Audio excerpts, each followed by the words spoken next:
Hello friends, welcome back to Leanne Bakes. This week on the Great British Bake Off is German Week. I had a little bit of trouble finding recipes for German Week because the internet is a bit sketchy on what recipes are actually German and which ones are Austrian or from other close areas.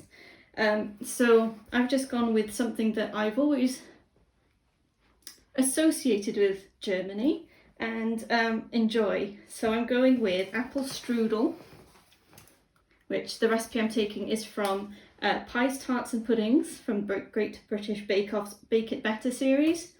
And I'm going to do a couple of adaptations to this recipe because Alan isn't a fan of sultanas, so it has some suggestions to replace the cinnamon with some orange zest and sultanas with cranberries. So I'm going to give that a go. We'll have an apple and cranberry strudel.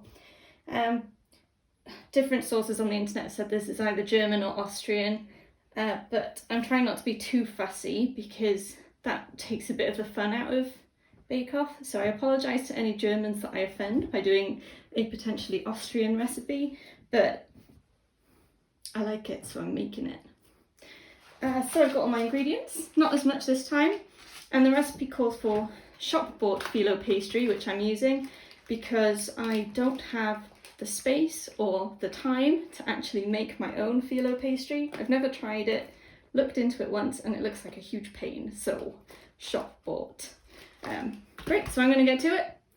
Please enjoy.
that's in the oven for 30 to 35 minutes, and that's it. It's very easy. It makes me feel like it can't be right because it's so easy. I know that's partly because the phyllo pastry isn't homemade, but it feels like there's gotta be something in a traditional strudel that is a bit more complicated than this. But who knows? We're gonna trust it. Whatever happens, I'm sure it'll be tasty. Orange and apple and cranberry go well, so I'm gonna enjoy it. So I'll see you once it's finished baking.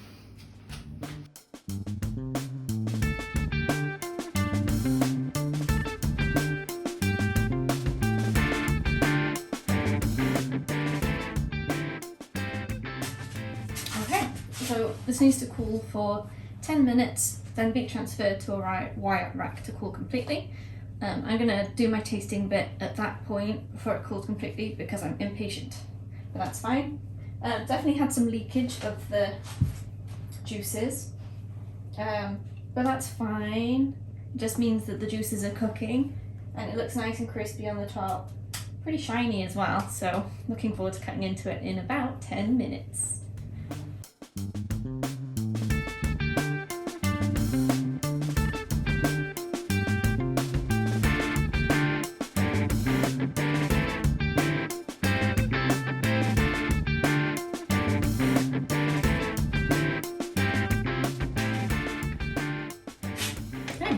I'm not entirely convinced still that this would be classed as a real strudel, but I mean, you can see some flakes of the pastry and it looks all cooked, crispy on the top. I'm gonna have a try of one of the messy end bits. Let's see what it's like. It's so sticky on the bottom from the leaked juices.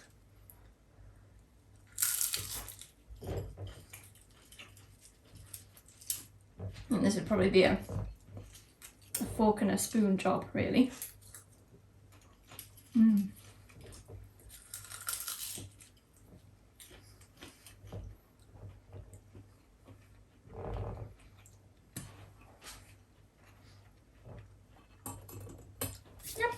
it's okay. I've had nice shop bought strudels. I think because this is meant to be quite a basic recipe in this book, it's one of the easy ones. It's probably simplified a lot. So I think if I try strudel again, I'll try and find a different recipe, something a bit more complicated, but still without making phyllo pastry if possible. I'd also probably in future try and enclose the ends, because hopefully that would stop a bit of the leakage and make it look a bit tidier. So when this is completely cooled and ready to serve, it's going to have icing sugar sifted on the top, dusted, that one. So it should be quite nice, and I think it'll be a fitting snack for German week. So thanks so much for watching.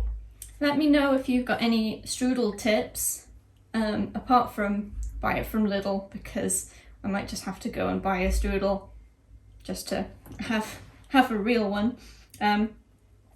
Please comment below if you do have tips. Like the video if you liked it, subscribe to the channel and hit that bell to be notified when we drop new videos.